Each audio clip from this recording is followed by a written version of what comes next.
Hello and welcome to Justin Dwyer Artistry. This is the second part of the two-part tutorial on how to paint an autumn scene. So, are you ready? Let's get going then, like one leaf said to the other. I'm falling for you. Let's get cracking! Using titanium white as a base, I mix up a cloud colour using a small amount of cerulean blue, a very tiny amount of ultramarine blue, and a little tiny bit of cadmium yellow. This will give me a nice warm whitish colour.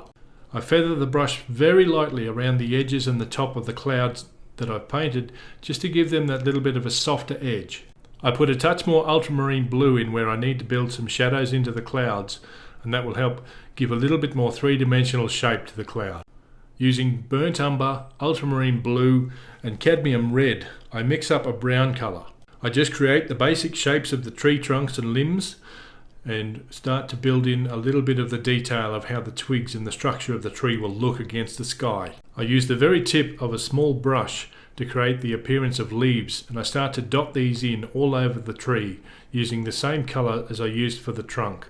I'm adding in a little bit of extra cadmium red and a little bit of cadmium yellow just to vary the tones and the colours to give myself some lighter and some darker and some browner and more orange leaves. This is a painstaking way to paint leaves onto a tree. It would be much faster to use a large brush and to push in large blocks of colour, but what I want to achieve is a light, airy look with this tree. I want plenty of blue light coming through from the background, and the only way I can do that is to put small amounts of leaves on at a time and let the space fill up gradually.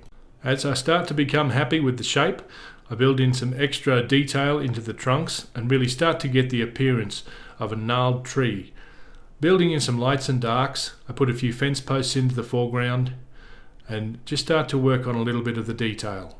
I add some white to my brown and orange mixes, which will create the appearance of some of these leaves being pushed back to the background. This will give me more three-dimensional appearance in my tree as I add further layers in front of it once this layer has dried.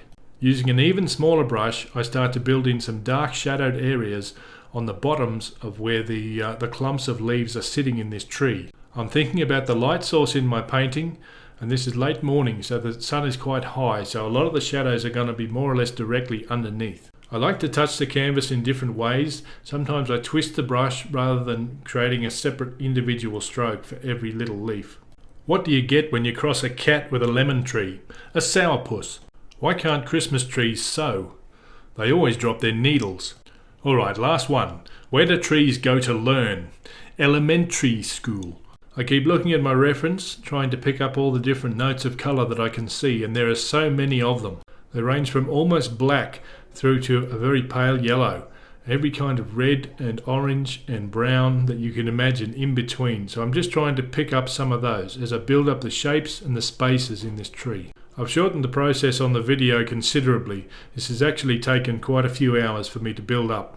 It is quite a slow way to work, but I believe that it's worth it for the result that we get in the finish. Using a large rigger brush, I start to build in some of the shapes in the foreground grass. I'm using some yellow ochre and some cadmium yellow. I'm using some cerulean blue, some ultramarine blue, and a tiny little bit of burnt umber to push in some of the colours into the green grass. For the shadow areas, I'm putting more burnt umber and more ultramarine blue. For the other areas, I'm mixing in more yellows and even a little bit of white, just to give some of the appearance of the dead grass. I let the painting dry again, and then we come back to do another session. I've had a chance to stop and have a good look at my painting, and that gives me a chance to see the areas that I want to work on next. I want to add some more shadows to some of these areas. That will really help me ground the items in the foreground. What I mean by ground is that they won't be floating there in the air independently of each other, but they'll be tied together. The tree will stand on the ground, the posts will come out of the ground, the grass will grow in the ground, and all of these things will be tied together. One of the best ways to do this in a three-dimensional landscape is to use shadows. Shadows on the ground are the best way to help an object to sit back down again. As you can see, I'm pushing some green in behind the shadows at the back of the tree. And now I'm putting a little bit of green, just pushing up the brush, just letting a few little hairs on the brush straggle through, and that gives us more depth, and it creates another plane in which the items in the painting will play out.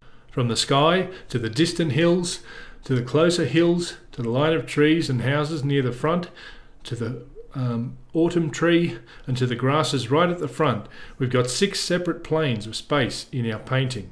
And to enable us to separate all of them, we really have to use all the tricks in our book. One of the tricks that we can use to help us create so much space is to use more detail at the very front. I'm carving out some tiny little details with tiny little rigger brushes, some of the pale dead weeds and straggly bits of grass and seeds poking out. One way that I love to build up the grass is to paint in the basic colours and then put some shadows, and then right in front of those shadows put your lightest and brightest areas, and that will really make them stand out and come forward in your painting. I apologise for the shot of my back, but I'm just trying to show you how I paint in the fence wire using a steel ruler as a guide.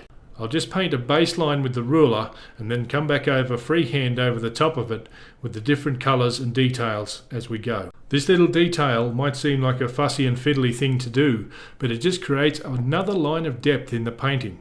I love painting landscapes with a lot of different layers of space. I add some areas of mottled light into the posts, on the wire, and also on the trunk of the tree using a grey that I've mixed up using a combination of some brown and a lot of white. At this stage, I'm really just looking at the different areas and seeing how things need to be adjusted as I change one area of the painting.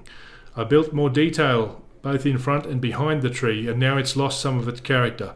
So I'm coming back in with some darks, back to pull some of the shapes back out and give it some more detail and depth. Just remember the rule: the more contrast you put into something, the further forward it will come in the painting. The less contrast, the further back it will go.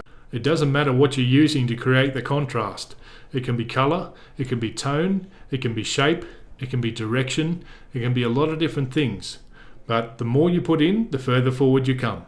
I start to push some more oranges and browns into the grass at the very front.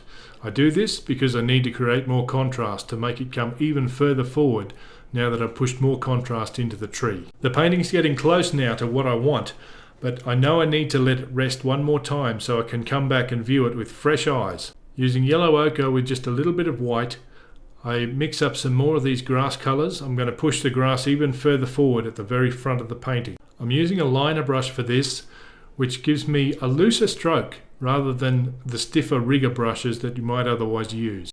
The liner brush allows me to get a bit more whip and bend into the shapes of the grasses. I got advice on how to manicure my lawn from the Hulk. It might surprise you, but he's got a green thumb. Using cerulean blue and cadmium yellow, I mix up even stronger and brighter greens. This is going to bring the very front area of the painting even further forwards. Remember, the more bright the yellows and greens are, the further forward they will come in the painting. Blue will push it back, yellow brings it forwards. And there you have it. The painting is done. Thank you so much for watching, ladies and gentlemen. I really appreciate your company and your time. Thank you very much. Have a wonderful day, and bye-bye. By the way, I got a cow to help me keep my grass short at home. I call her a lawn mower.